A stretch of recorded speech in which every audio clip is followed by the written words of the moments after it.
Hello YouTubers, Joe Kersey here on, it's Friday, February 15th, 2019. It's about 16:45 in the afternoon Eastern time, and while the water was up this morning, well, it still is up actually. It's a little bit down now, but it was basically really down last night, and then it was up almost to the bottom of that little house over there, the little pump house over there. Okay, so that's the weather report. It's in the high 30s, mid to high 30s. Okay, that's what we've got.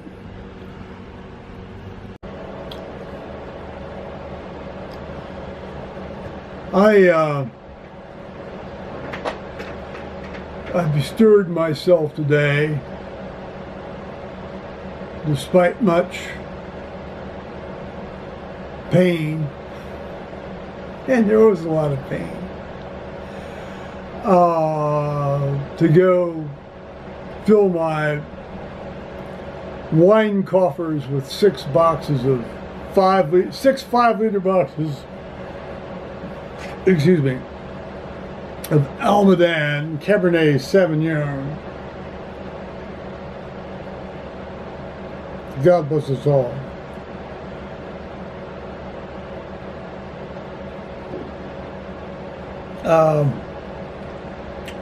I'm really going to have to move up my anticipated search for a dock, or a quasi-dock, whatever passes for a dock nowadays.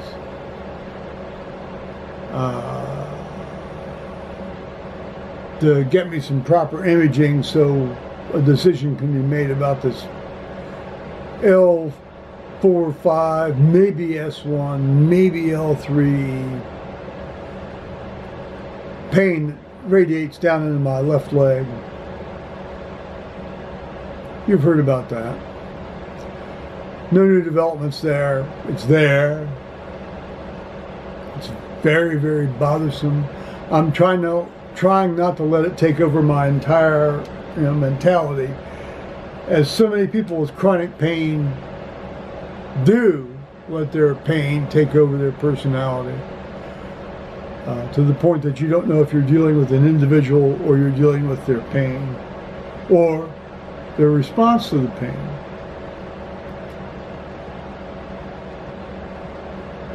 Well,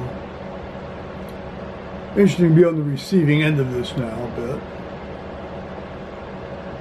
What goes around comes around.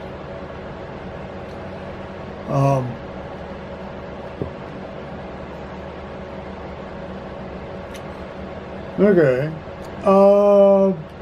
Meanwhile, I've been getting some great emails from Durham Cathedral about their St. Cuthbert Festival, starting on March 23rd and running through the 29th. I think it might even start a little earlier than that, since St. Cuthbert's Day is actually March 20th. I'll see if I can put a link in here for y'all to look at that. Yesterday, I was greatly delighted to have my friend Tony Ballman Skype in, and he had with him one of our very good mutual friends, Tamara Singleton, who's a physician out in New Mexico in private practice. Well, I know she's got a lot of irons in the fire. But anyway, Tamara's a general practitioner in New Mexico, and they're really old friends. And it's one of my regrets of my life, and I don't have many regrets in my life, that I missed developing a full relationship with both these people when I was in Columbus, or when they were in Columbus, more properly. But that didn't happen. So.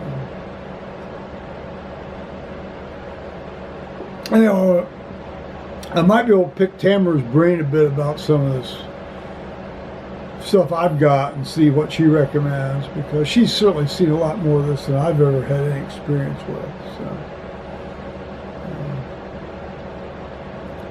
yeah, it was a lot of fun last night to encounter that. Okay. Oh, so today President Trump signed this budget continuation bill. Don't mind me eating my dandruff off the back of my head. And apparently, too,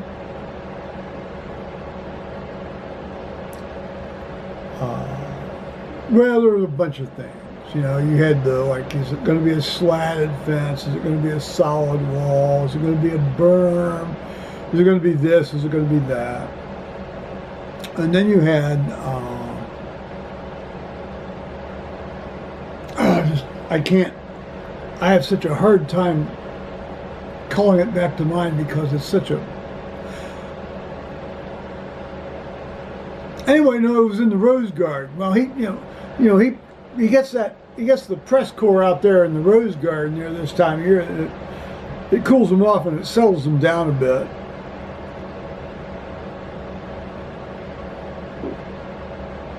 And they're pretty much enforcing the rule of, you don't get a follow-up question, so you ask your one or two questions right in the first get-go and then sit the hell down and shut the okay.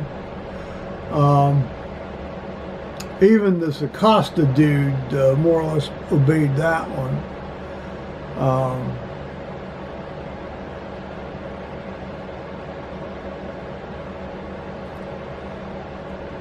Okay, so I mean, it's like, okay, fine. So they've signed a continuation budget till September. All right.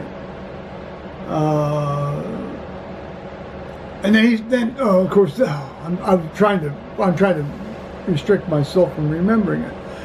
He says he's going to declare a national emergency. Well, I mean, there's a bunch of ongoing national emergencies.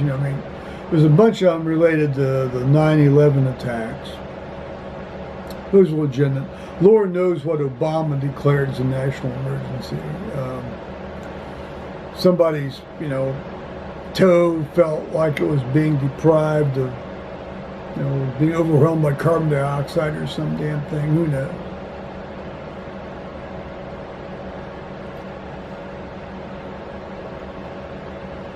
Poor Abraham Lincoln, and Civil War starts and he declares a national emergency, and there wasn't any provision in the Constitution for him to do that, and there wasn't any law passed by Congress for him to do that, but he did it anyway.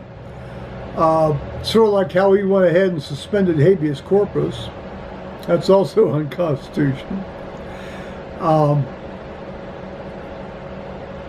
And at least now there's a couple of laws that deal with the procedures for a president to declare a national emergency. Now, I'm going to be the first to tell you right now, I've never lived down on the southern border. I've never traveled down on the southern border. I don't know how much of an issue this really is. I can't pronounce on this, okay? I also know that the visuals that are presented by national news media are designed to inflame passions on one side or the other. Most of the time, to inflame passions on the side that are against the current president. Okay. Unlike the visuals that were designed to inflame passions for the previous president. That's how it works. I understand that.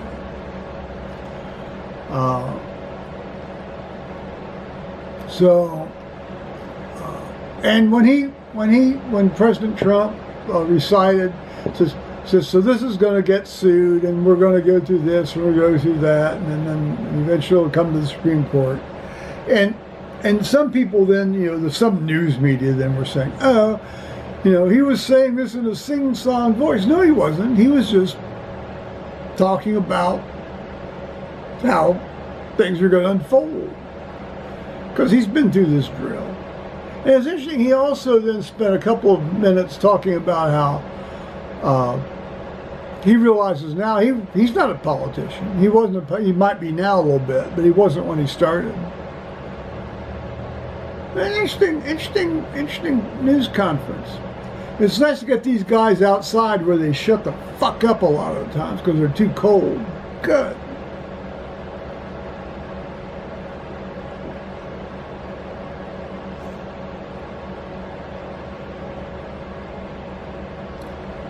There's one more point I wish to make. You know, it occurred to me today. Well, you know, I caught the second half of the news conference live, and then I went back and I watched the first half up to the point where I came in. And it hit me that President Trump, actually, in a way, he thinks about problems very much like I think about problems. He doesn't look for a discrete chain of events or data to use to make decisions. You know, he uses a lot of things. Of course, they kept saying, what are you using? What are you using? What are you using? What are you using? And he says, well, I'm using some of the stuff you're using. Then he didn't go on to elaborate, which of course pissed him off. Good. And of course they take that for a lie, which may or may not be the case. I don't know. But he makes decisions.